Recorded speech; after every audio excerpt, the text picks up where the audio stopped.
Assalamualaikum warahmatullahi wabarakatuh. Boleh minta tepuk tangannya untuk kita semua. Baik, perkenalkan nama saya Dek Huda dan usia saya baru 22 tahun. Tapi gara-gara ini, wajah saya yang seperti ini, banyak yang mengira usia saya itu 30 tahun lah, 40 tahun lah. Kan kalau 40 tahun seperti 20 kali 2 gitu kan. Padahal yang bilang saya tua, itu lebih tua dia daripada saya.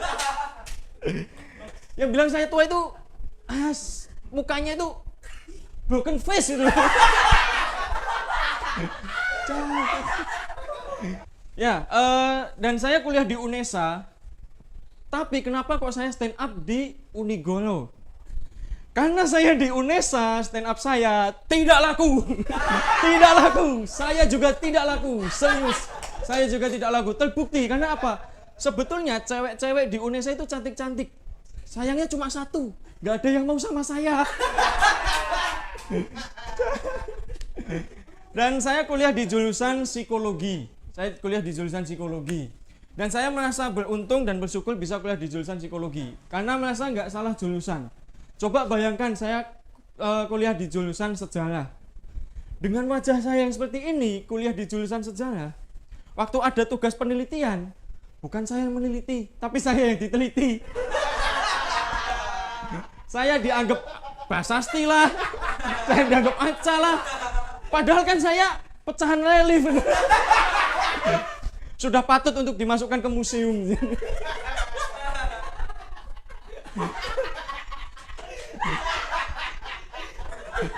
Dan saya ingat waktu pertama kali saya datang ke UNESA, waktu itu daftar ulang. Waktu saya daftar ulang kan saya antri dulu. Ketika nomor antrian saya dipanggil, saya mau masuk. Dicegat oleh petugasnya. Mohon maaf Pak, yang daftar ulang anaknya bukan bapaknya. Kok UNESA mandang fisiknya nih ya? Yo aku emosi bro, terus terang aku emosi tapi berhubung aku maba, jadi ya saya tahan dengan kesabaran saya jelaskan dengan baik dan dengan bijak. Mohon maaf mas, saya mahasiswanya yang mau daftar ulang. Akhirnya saya dibawa masuk ke dalam ruangan. Tahu ruangan apa? Ruangan pemeriksaan jiwa tuh. Sudah gak sopannya itu 2 kali loh. Sudah menganggap saya tua, menganggap saya bapaknya. Yang kedua menganggap saya ngaku-ngaku sebagai mahasiswa loh. Yuk. Ya aku ngerti saya aku kuliah ning psikologi, tapi aku sebagai mahasiswa gak sebagai pasien loh. Dan pertama kali di Surabaya, saya kan tinggal di asrama di luar kampus. Dan waktu itu pertama kali saya datang di asrama itu pagi, dan sorenya ada teman saya datang ke asrama. Diantar sama keluarganya, ada bapak, ibu, dan lain sebagainya ya. Dan waktu itu saya nemui bapak ibunya, saya salim dong, saya salaman. Ibunya tanya, ngapunten, niki pembinane gitu. Aku langsung semelengan bro. Langsung semelengan tembok.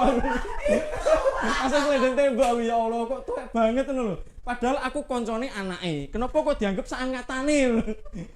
Terus ya saya jawab, enggak bu, saya enggak pembinanya, saya danyangnya. Aku danyangnya sama itu ya, dadi tumbal bu sampai. Sekalian ya, emosi aku.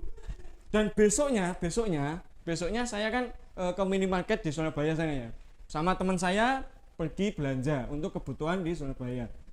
Waktu belanja itu saya kan sudah selesai belanja, totalan di kasir. Barang-barangnya ditaruh di meja kasir kan. Teman saya ditanya, sudah mas nambah apa lagi? Teman saya jawab, sudah mbak gak nambah. Terus kasirnya tanya lagi, mungkin bapaknya sekalian pulsanya apa? Bapak mana? Aku kalau koncoku dianggap bapak kalau anak. Ya Allah. Terus akhirnya kan saya pulang, saya pamit. Ya udah mbak, saya balik dulu. Kasirnya pamit, kasirnya salim coy, kok kasirnya pamit. Kasirnya salim coy. Saya pamit kasirnya salim coy. Ya Allah, ya udah mbak balik dulu. Ya nggih Pak, hati-hati. Kasirnya salim, cium tangan tak cium keningin. Wah. Syukur dicium siluman. Asain dicium siluman. Ya Allah. kok bahasa iku koyo aku iku selama iki bapak abel banget ngono lho. Dan aku merasa nek misalkan kena tak laporno ning HAM ya, iku kena body swimming apa? Body shaming gitu loh. Ya Allah. Padahal kan wajah saya baby face banget ngono lho. Kenapa dianggap broken face? Dan saya ini kan berasal dari Tuban, saya asli Tuban, bukan asli Bojonegoro. Jadi saya bukan rakyatnya Bu Ana. Mohon maaf nggih, Bu. Sami aman, Bu, nggih. Kula ten mriki merantau, Bu. Kula saking luar kota, nggih. Saya di sini merantau, hidup di luar kota, Bu. Ya Allah. Saya dari Tuban datang ke sini tadi itu saya naik Astrea. Motor tua. Nah, saking tuanya aku pengen numpak iki amit sih. Permisi, amit Mbah putunung pengen numpak. Kuatnya danyange motor tua ini ngamuk. Terus pernah waktu itu saya bawa ke kampus, saya bawa kuliah pakai Astrea motor tua. Ada teman saya nyeletuk, "Rupah lah ini tua, PD kudu tua." Terus aku emosi dong, medun, tak jagan. Aku petak gasai, kok koncoku salim, "Ngapunten Pak." Kok bapak maneh? Aku dianggap dosen loh, itu pertama kali yang anggap saya dosen. Dia salim, temen-temennya ikut salim juga loh. Ya Allah Pak ngapunten, konco pancen nakal loh. Ya Allah. Terus waktu itu pertama kali kuliah, saya kan nggak tahu kan mana yang ruang kelas, mana yang ruang dosen. Nah saya waktu itu duduk di depan ruang dosen. Ada mahasiswa yang sebetulnya itu kakak tingkat saya. Itu lewat depan saya sambil bilang, "Permisi Pak." "Bapak maneh." "Permisi Pak." Yang satunya lagi malah tanya, "Ngapunten Pak, jenengan dosen baru nggih ten mriki?" "Jasi, aku iki adik tingkatmu, Mbak." "Kenapa kok becelok Pak?" "Kudu tak nafkahi ya."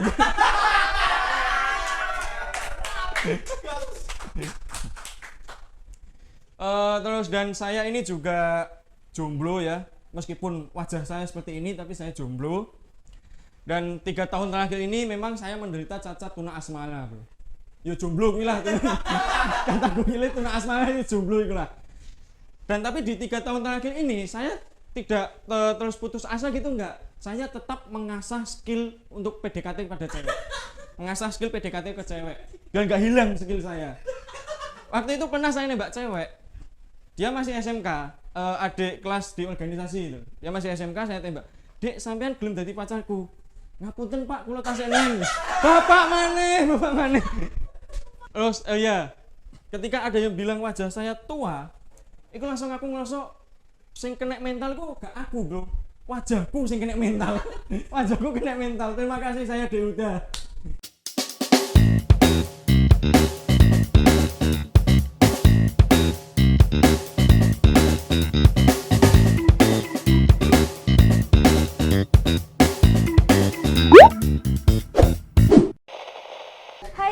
Welcome back to Opsi, obrolan panjang dan berisi. Tentunya bersama saya Amel Zoy. Well, pada episode Opsi kali ini kita kedatangan tamu spesial dan kita akan membahas putar ngulik komunitas stand up comedy Kabupaten Bojonegoro. Oke, langsung saja kita sambut dua bintang tamu kita hari ini, ada Kak Ahmed dan Kak Huda. Yeay. Halo Kak Ahmed, halo Kak Huda. Halo. Hai.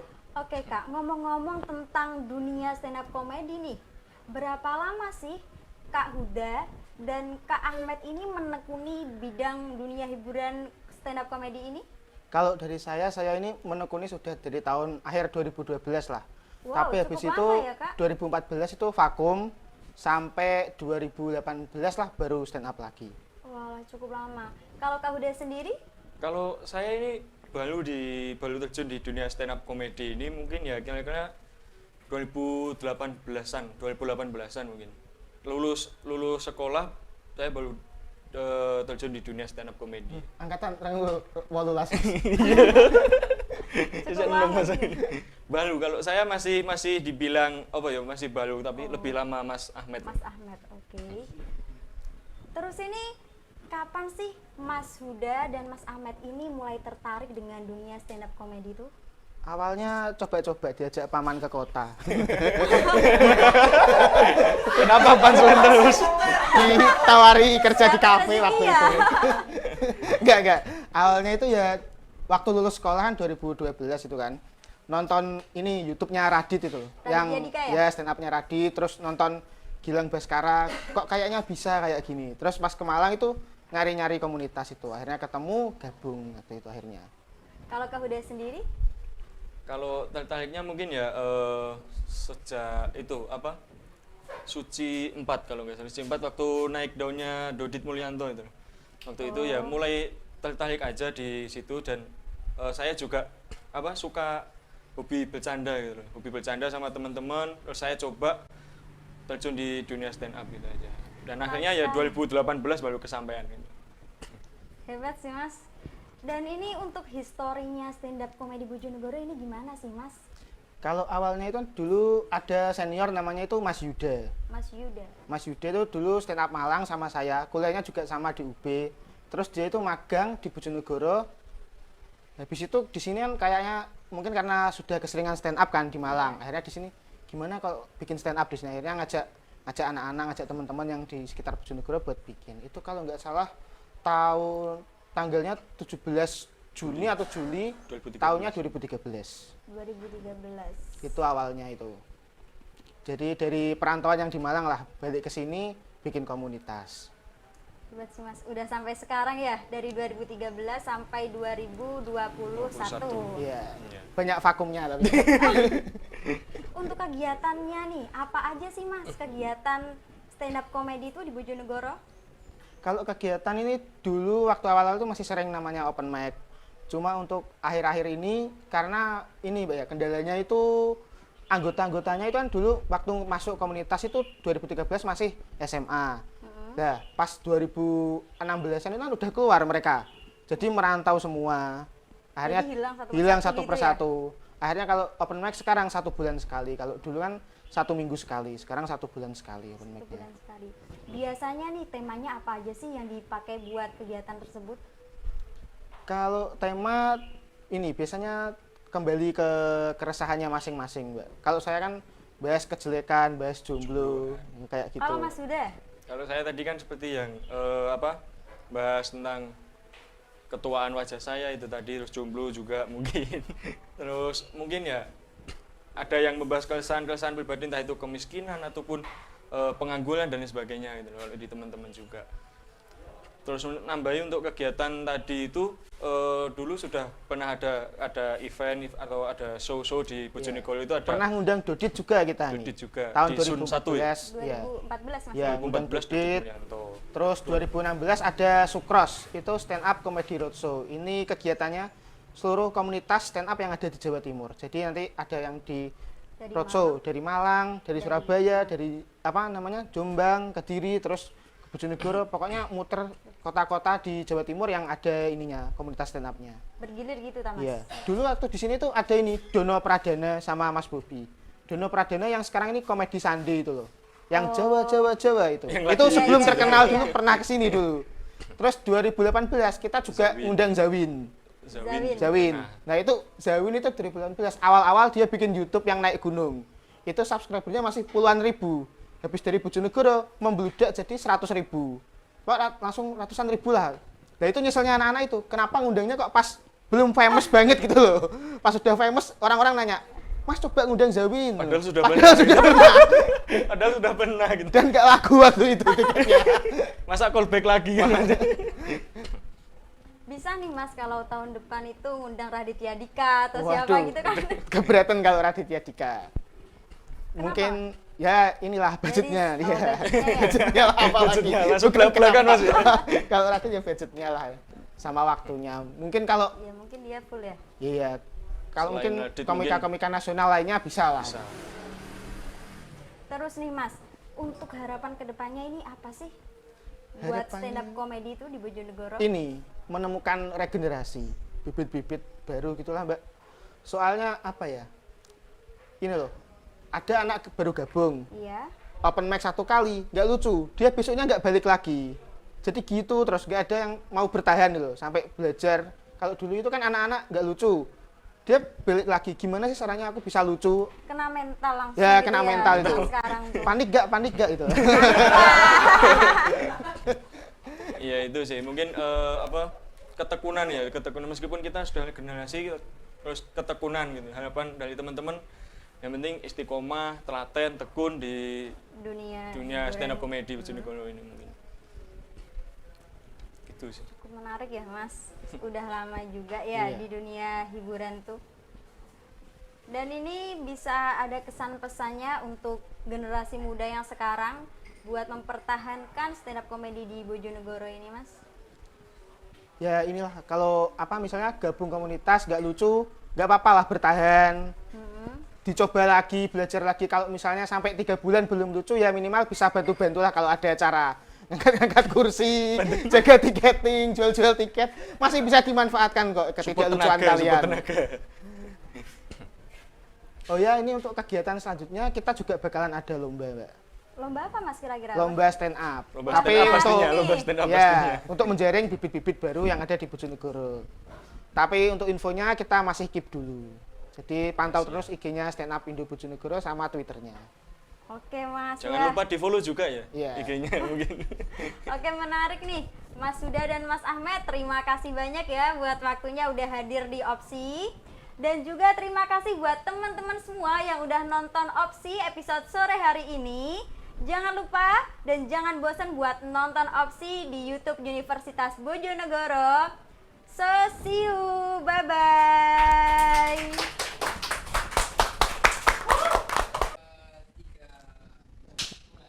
Assalamualaikum warahmatullahi wabarakatuh.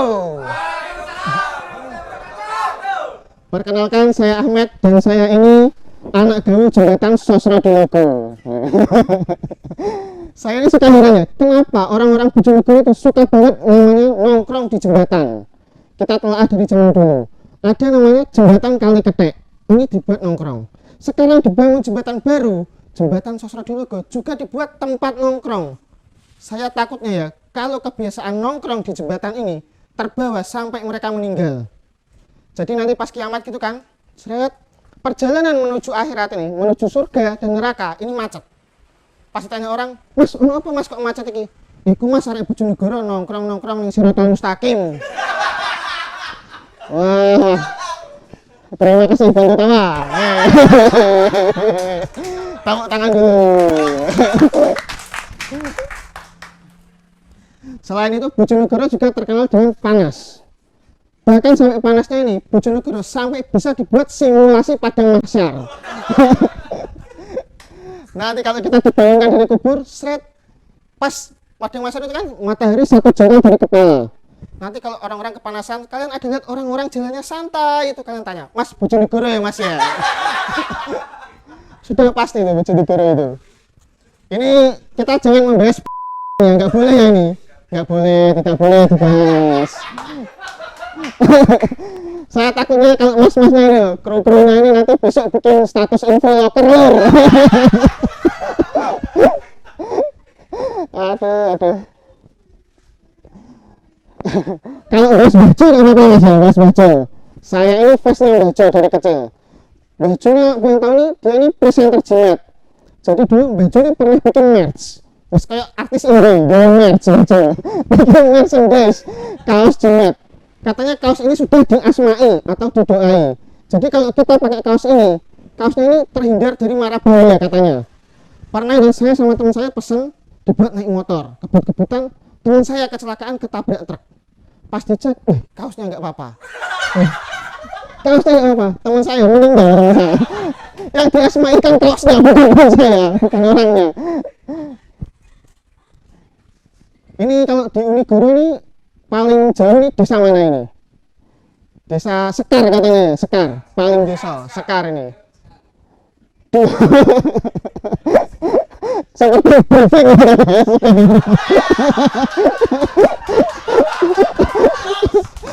langsung ya kan, Sekar ini Sekar. Tidak ada penolakan. Saya ini dulu pernah punya teman. Saya dulu kuliah di Malang kan. Pernah punya teman itu orang Sekar. Itu pernah ngomong kayak gini, mas ayo mas manganing McD. McD apa kan? McD. Iku langsung Jawa Tengah. Oh malah Medi. Ngomong Medi. Terus teman saya ini juga pernah, orang Sekar ini mesum banget teman saya ini. Pernah dirian ini, aku gak seneng nonton bokep mas. Saya cek di laptopnya, nggak ada, memang nggak ada. Ternyata bokepnya itu dirar, karena orang lain kan dihidden kan, dikasih nama-nama itu nama tugas kuliah, ya kan?